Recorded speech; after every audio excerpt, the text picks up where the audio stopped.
मनात नव्हतं की मला कुणाला तरी बोलवायचंय. बोलता बोलता माझ्या तोंडातून शब्द पडला की तुम्ही जर अशा पद्धतीने आवाज शेतकऱ्यांची अडवणूक करणार असाल तर मी तर बच्चू कडूंना आम्हीच मान्य आहे. तो दिवस आणि आजचा दिवस मी डोळे मिटून त्या ठिकाणी प्रभू रामेश्वराच्या प्रांगणामध्ये सहजपणे आठवलं की शेतकरी या शब्दामध्ये आणि शेतकऱ्यांची पाठराखण करणाऱ्या इमाळा हितबारे या नेतृत्वामध्ये हे नातं जर गुंफलं तर कुकाण काय, देवळा काय, चांदवड काय हे विभागलेले राहणार नाही. हे तालुके एक आहेत, यांचं काम एक आहे. सरकारच्या कामधंद्याच्या सोयीसाठी हे तालुके विभागले गेलेले. आपली कर्म एक आहे, आपली कामं एक आहे. हे या रामेश्वराच्या प्रांगणामध्ये आपल्या सगळ्यांना समजतंय. ते समजून घेण्यासाठी तुम्ही येथे आलात. यासाठी मी प्रभू रामेश्वराच्या या प्रांगणामध्ये आपल्या चरणाशी नतमस्तक होतो.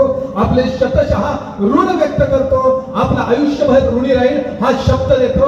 आणि आपल्या येण्यामुळे आज या ठिकाणी बच्चू भाऊंच्या उपस्थितीमध्ये जो हा भव्य शेतकरी सोहळा या ठिकाणी संपन्न होत आहे त्या शेतकरी सोहळ्याच्या निमित्तानं व्यासपीठावर उपस्थित असलेले संबंध महाराष्ट्राच्या गोरगरिबांचे, दीनदलितांचे, दिव्यांगांचे, शेतकऱ्यांचे, कामगारांचे, अगदी पत्रकारांचे सुद्धा असतील नसतील तेवढ्याही दुर्लक्षित समाजाचं नेतृत्व ज्यांनी आपल्या सोयीनं आपल्या असलेल्या वेळेनुसार जिथं मिळेल तिथं सोडवण्याचा प्रयत्न केला. त्या सोडवणूक करणारा आपला अष्टविनायक, विघ्नहर्ता, सुखकर्ता, दुःखहर्ता सन्माननीय बच्चू भाऊ.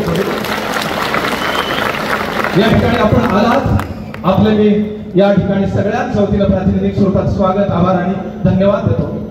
खरं तर उमरानं हे नाव घेतलं तसं मी या ठिकाणी अनेकदा सभा ऐकण्यासाठी बसलेलो आहे. कित्येकांच्या सभा ऐकल्या. धर्मांडांनी सांगितलेला प्रश्न त्या सभांमधून मी ऐकला.